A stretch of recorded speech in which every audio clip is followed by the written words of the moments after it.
আজি আমি আলোচনা কৰিম বিকাশৰ স্তৰসমূহ ষ্টেজেছ অফ ডেভেলপমেণ্ট। বিকাশৰ স্তৰ বিভাজনত বিশেষজ্ঞসকলে নিজ নিজ চিন্তাৰ মৌলিকতা তথা সময়ৰ ভিন্নতা থাকিলেও সাধাৰণভাৱে মানৱ বিকাশক 4টা স্তৰত ভাগ কৰিছে। এইকেইটা হৈছে শৈশৱকাল ইনফেন্সি, জন্মৰ পৰা 5 বছৰৰ ভিতৰত।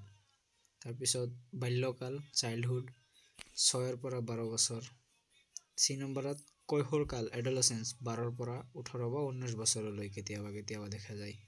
আৰু প্ৰাপ্তবয়স্ক কাল এডাল্টহুড, 20 পৰা 21 ওপৰত। বিশিষ্ট মনোবিজ্ঞানী আৰু শিক্ষাবিদসকলৰ মাজত বিকাশৰ স্তৰ নিৰ্ধাৰণ কৰাৰ ভেলিকা মতবিৰোধ থকা দেখা যায়। তেওঁলোকে বিকাশৰ স্তৰবোৰক নিজস্ব দৃষ্টিভংগীৰে বিভাজিত কৰিছে। দাৰ্শনিক ৰুছো, মনোবিদ আৰ্নেষ্ট জোন্স, শিক্ষাবিদ ৰেমণ্ড আৰু ৰাইবাৰ্ণে আগবঢ়োৱা বিকাশৰ স্তৰবোৰ তলত আলোচনা কৰা হ'ল। প্ৰথমটো হৈছে ৰুছোৰ বিভাজন। ৰুছো পৰীক্ষাত প্ৰশ্নসমূহ এনেকৈ আহিব, ৰুছোৰ সুধি দিব বা আৰ্নেষ্ট জোন্সৰ সুধি দিব বা ৰেমণ্ডৰ সুধি দিব যে কোনে কেনেকৈ বিভাজন কৰিছিলে। সেইকাৰণে ৰুছোৰ বিভাজনটো আমি প্ৰথমতে চাম। যে বিখ্যাত প্ৰকৃতিবাদী দাৰ্শনিক আৰু শিক্ষাবিদ ৰুছোৱে তেওঁৰ এমিল নামৰ বিখ্যাত গ্ৰন্থখনত মানৱ বিকাশৰ স্তৰবোৰক তলত দিয়া ধৰণে শ্ৰেণী বিভাজন কৰিছিল। তেখেতে জন্মৰ পৰা 5 বছৰ সময় শৈশৱকাল হিচাপে, 5 পৰা 12 বছৰ বয়সৰ সময়খিনিক বাল্যকাল হিচাপে, 12 পৰা 15 বছৰ বয়সৰ সময়খিনিক লৰালি বা প্ৰাক কৈশোৰকাল আৰু 15 পৰা 20 বছৰ বয়সৰ সময়খিনিক বয়ঃপ্ৰাপ্তি বা শেহতীয়া কৈশোৰকাল হিচাপে ভাগ কৰিছিল। আনহাতে আৰ্নেষ্ট জোন্সৰ শ্ৰেণী বিভাজন এনেকুৱা ধৰণৰ আছিল যে জন্মৰ পৰা 5 বছৰ বয়স শৈশৱকাল, 5 পৰা 12 বছৰ বয়স বাল্যকাল, 12 পৰা 18 বছৰ বয়স কৈশোৰকাল আৰু 18ৰ ওপৰত বয়ঃপ্ৰাপ্তিকাল।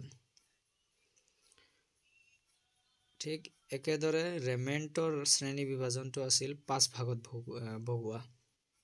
তেখেতে 0 পৰা 3 বছৰ অৰ্থাৎ জন্মৰ পৰা 3 বছৰ বয়স শৈশৱকাল হিচাপে ভাগ কৰিছিল আৰু 3 পৰা 7 বছৰ বয়স পূৰ্ব বাল্যকাল হিচাপে ভাগ কৰিছিল আৰু 7 পৰা 10 বা 11 বছৰ বয়স উত্তৰ বাল্যকাল হিচাপে ভাগ কৰিছিল আৰু 11 বা 12 বছৰৰ পৰা 14 বছৰ সম্পূৰ্ণ হোৱালৈকে পূৰ্ব বয়সন্ধিকাল হিচাপে ভাগ কৰিছিল আৰু অৱশেষত 14 বছৰৰ ওপৰৰ সময়খিনিক বয়সন্ধিকাল হিচাপে ভাগ কৰিছিল। তাৰপিছত আছে ৰাইবাৰ্ণৰ শ্ৰেণী বিভাজন মতে 6টা ভাগত ভাগ কৰিছিল। ঠিক ৰাইবাৰ্ণেও ৰেমণ্ডৰ মতে 0 পৰা আৰম্ভ কৰিছিল যে 0 পৰা 3 বছৰ বয়স শৈশৱকাল, 3 পৰা 6 বা 7 বছৰ বয়সলৈকে আগতীয়া বাল্যকাল আৰ্লি চাইল্ডহুড হিচাপে ভাগ কৰিছিল আৰু 6 বা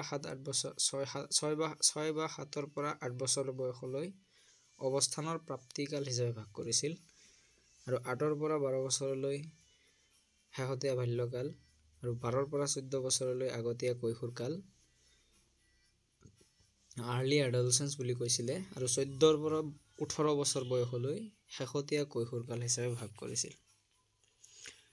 আৰু অৱশেষত চাম আমি জীন পিয়াজেৰ শ্ৰেণী বিভাজন, যাক মনোবিজ্ঞানিক ফালৰ পৰা শিশু মনোবিজ্ঞানৰ ফালৰ পৰা বাৰুকৈ দেখা যায় যে শিশু মনোবিজ্ঞানী জীন পিয়াজে শিশুৰ আচৰণৰ স্বৰূপ অধ্যয়ন কৰি শিশু বিকাশৰ ক্ষেত্ৰত এক পৃথক মনোবৈজ্ঞানিক দৃষ্টিৰে স্তৰ বিভাজনক 4টা ভাগত ভাগ কৰিব পাৰি আৰু এইকেইটা হৈছে জন্মৰ পৰা 2 বছৰলৈ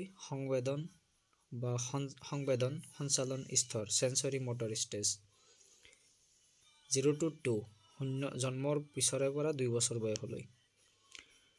সংবেদন সঞ্চালন ইয়াৰ অৰ্থ এইটোৱেই যে শিশু এটা যেতিয়া ভূমিষ্ঠ হয়, জন্মগ্ৰহণ কৰে, তাৰপিছত সি বিভিন্ন চেঞ্চ অৰ্থাৎ সংবেদন সঞ্চালনৰ দ্বাৰাই তাৰ বিকাশবোৰ বৃদ্ধি আৰু বিকাশ আৰম্ভ হয়।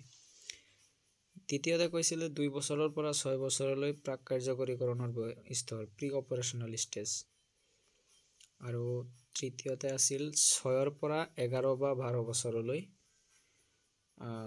বাস্তৱ কাৰ্যকৰীকৰণৰ স্তৰ কনক্ৰিট অপাৰেশ্যনেল আৰু শেষত 11 বা 12 বছৰৰ পৰা 14 বা আনুমানিক 15 বছৰলৈ আনুষ্ঠানিক কাৰ্যকৰণৰ অৰ্থাৎ ফৰ্মেল অপাৰেশ্যনেল ষ্টেজ হিচাপে ভাগ কৰিছিল।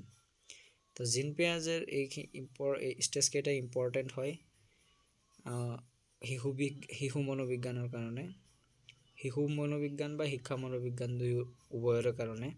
আৰু মনত ৰখা খুব ইজি যে চেঞ্চৰি, প্ৰি অপাৰেশ্যনেল, কনক্ৰিট আৰু ফৰ্মেল SPCF এনেকুৱা মনত ৰাখিব পাৰি। আৰু বয়সৰ সময়সীমাখিনি 0 to 2, 2 to 6, 6 to 11, 12 আৰু 11-12ৰ পৰা 14-15লৈ ভাগ কৰিব পাৰি। ঠিক আছে, ধন্যবাদ।